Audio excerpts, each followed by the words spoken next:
the Florida Writer Podcast, a discussion about writing and other things. Hello, and welcome to another edition of the Florida Writer Podcast with your host, Alison Nissen. And today I am lucky enough to be with Jen Farmer.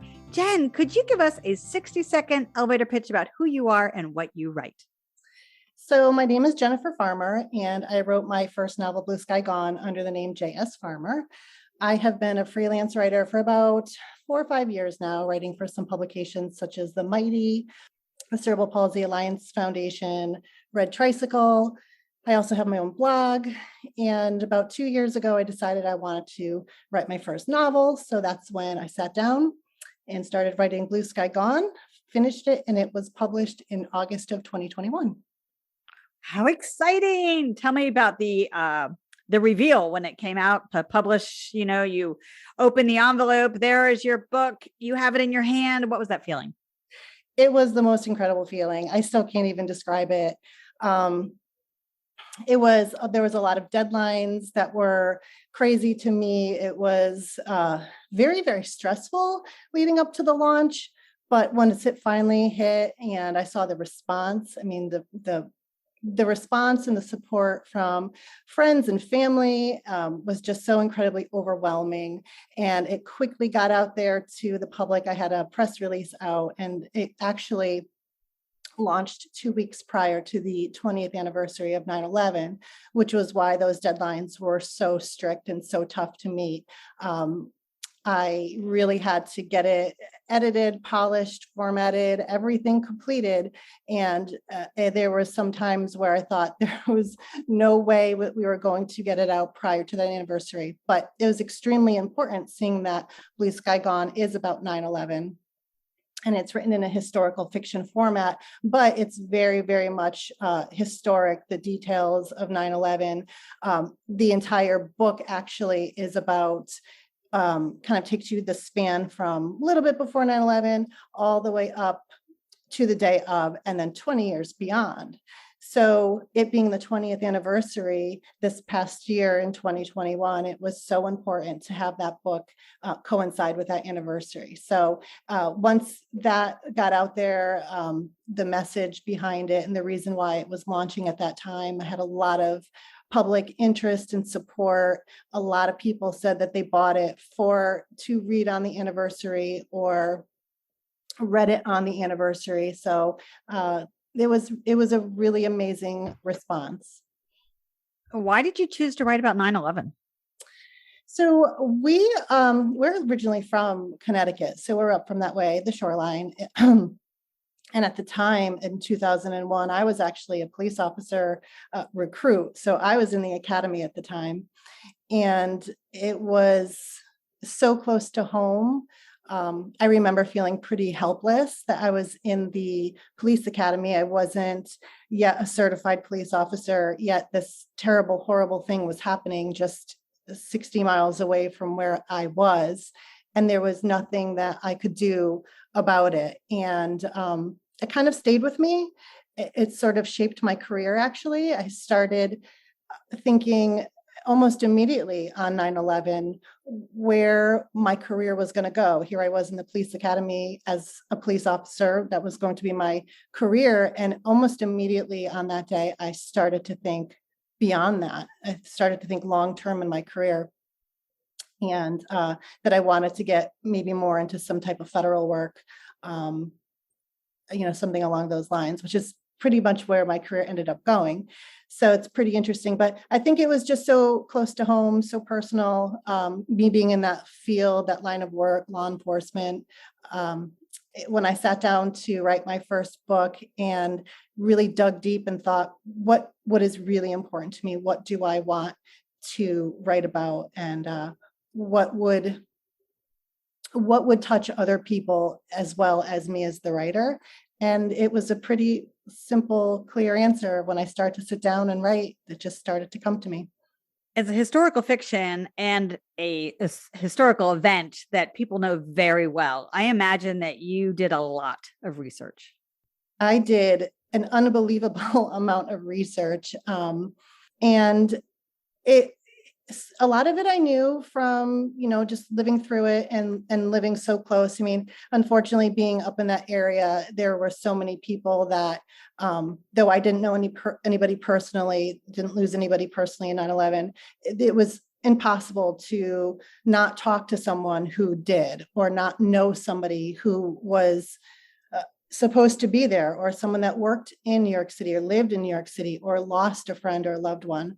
So much of it I did write just based on what I knew from the day. I put in some of my own personal experiences and observations as well.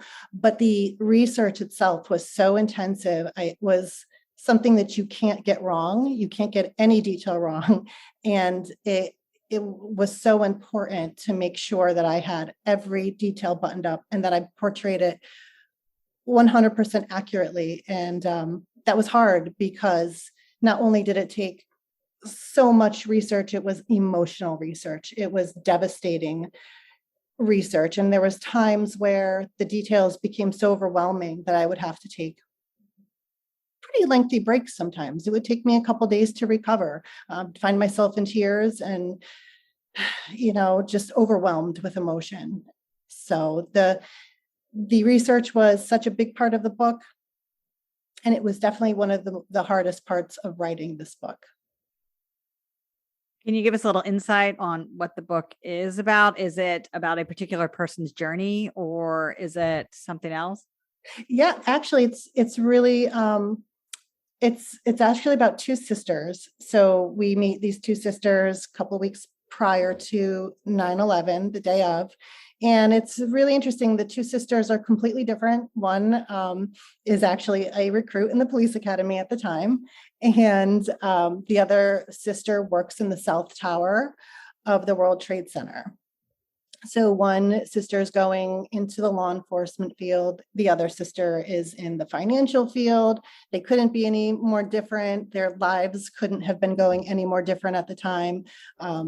Audrey is the character who is in the police academy, and things are kind of going just wrong for her. Nothing seems to be going right. Her life just it's not where she wants it to be. She just wants to get out of the academy and become a certified police officer and get into the job. And Hannah is the sister that works in the South Tower, and her life is just taking off. She's found a new love and her career is going fantastic. And so you're following this storyline of these two sisters, and that pretty much leads up to the day of 9/11 and how their lives end up intersecting on that day.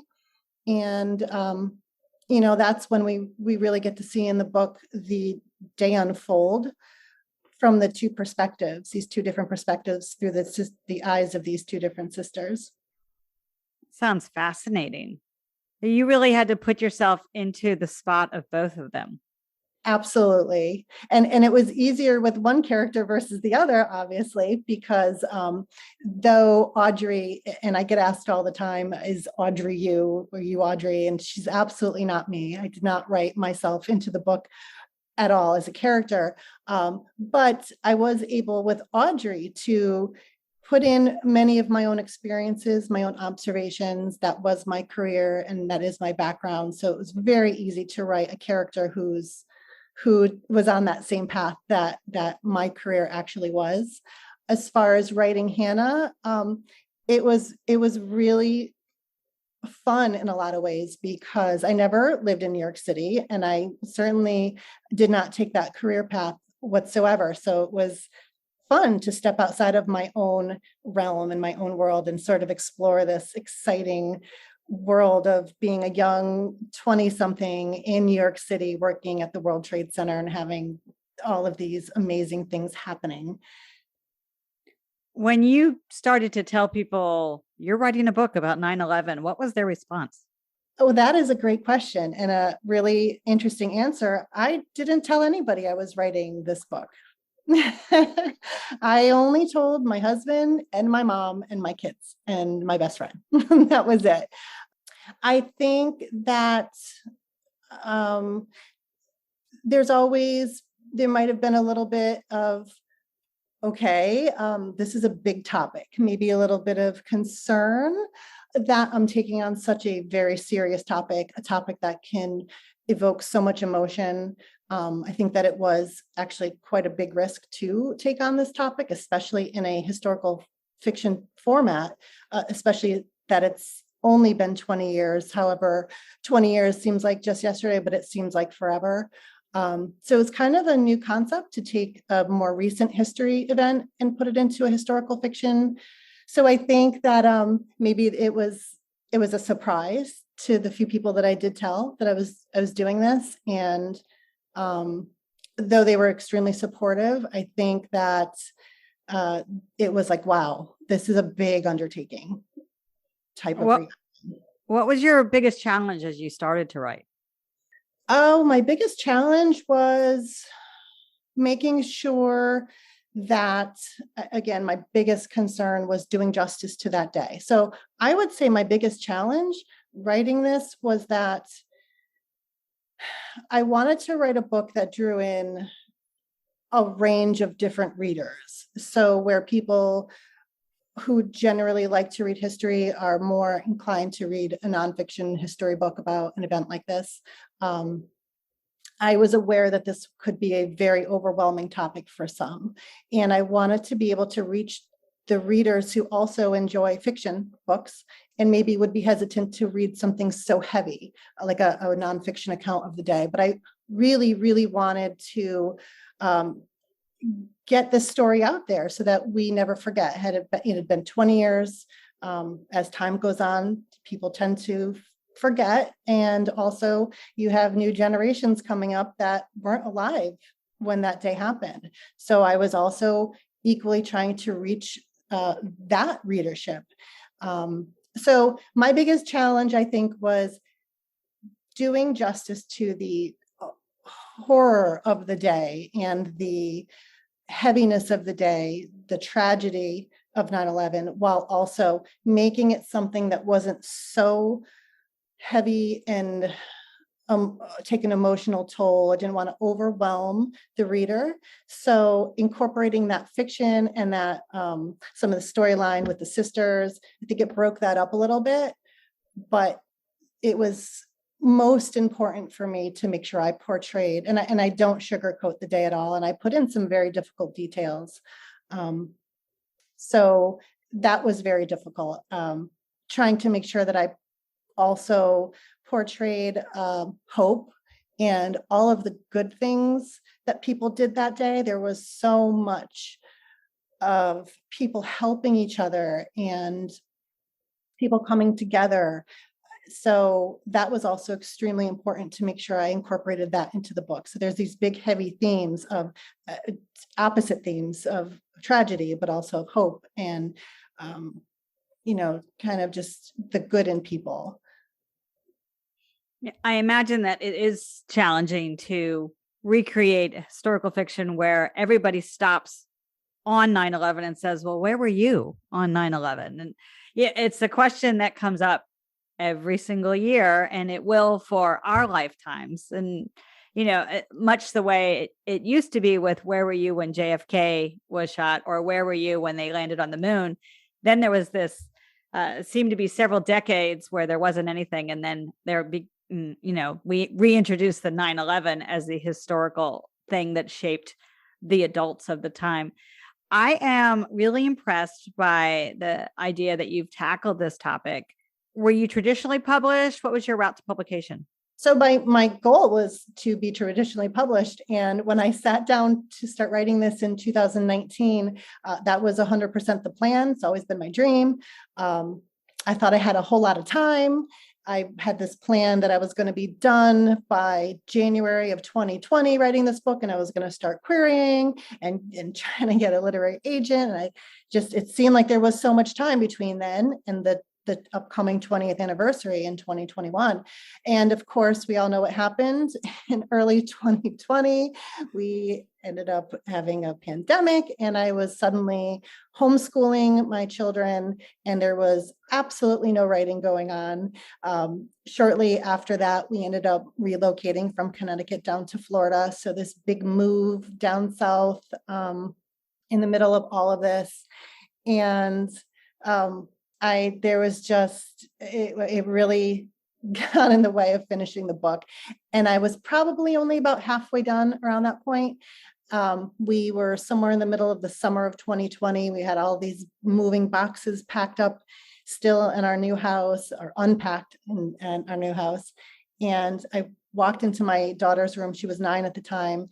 And I looked at her and I said, she had tears coming down her face. And I said, oh my gosh, what's the matter? I thought she was upset about the move. And I realized she had my half-written manuscript in her hand and she was reading it. And she looked up at me and she said, I have to know what happens next. You have to keep writing. And to be completely honest, up until that moment, I had sort of given up on even finishing the book, never mind putting it out to publish to literary agents to get a publisher. So she was very much on me. She never let me stop writing until I had finished that book. And by the time I finished it, I realized that, wow, I have no time to send this out to anybody. If I'm going to get this published by the anniversary, which is when I wanted to, that I would have to do it myself. And it's been an amazing journey on the self-publishing journey because I learned a whole lot, but I do owe it all to my 9-year-old. Well, she's 10 now, but my daughter, Addison, she stayed on me to write that book. I mean, every day she would come home from school. Did you write more? Did you write more? And even if I only wrote a page, she's like, I've got to read it. I've got to read it. And when she was done reading it, you've got to write more tomorrow. You've got to finish this chapter. You've got to finish this book. So it was pretty amazing. I think we all need a coach just like that.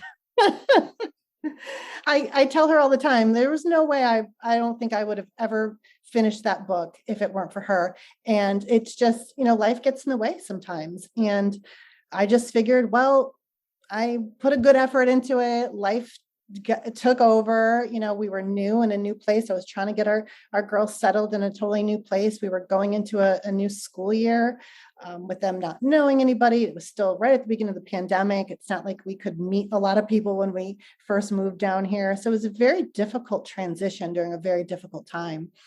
And I had sort of just resigned myself to the fact that, well, I probably just won't finish this. And she was on me.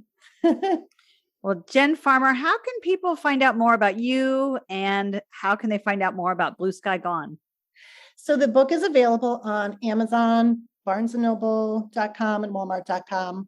And you can find out more information about the book, about myself, about upcoming projects that I'm going to be working on at my website, which is www.jsfarmerauthor.com.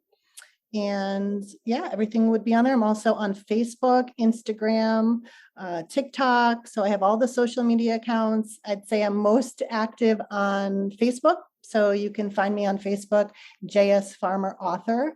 And that's where I post most of my updates and all of the exciting things that have been going on. All right. Well, Jen, are you ready to switch to our rapid fire questions? I am. Do you like strawberry sherbet? Strawberry sherbet? It's okay. All right. What is the weather outside your window today? Oh, the weather in Jacksonville, Florida is hot, hot, hot and humid. There's some sun, and I think we're expecting some storms later tonight. All right. Final question. What is on your bucket list? On my bucket list, oh, so many things. Say the latest thing we were just supposed to do, and we ended up having to cancel it. So it's the next thing on my bucket list is to visit New Orleans with my family. I want to bring the girls, show them. I've been there a few times, and we unfortunately just had a trip there that we had to cancel. So that's sort of the next thing on our bucket list. Well, Jen Farmer, thank you so much for stopping by. Thank you so much for having me. You have been listening to another edition of the Florida Writer Podcast with your host, Alison Nissen.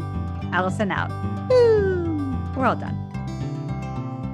Jennifer Farmer is the author of Blue Sky Gone under the pen name J.S. Farmer. She has been a contributing writer to publications such as The Mighty, Red Tricycle, and Cerebral Palsy Alliance Foundation for several years. She has a career in law enforcement and government and was a police officer for 7 years.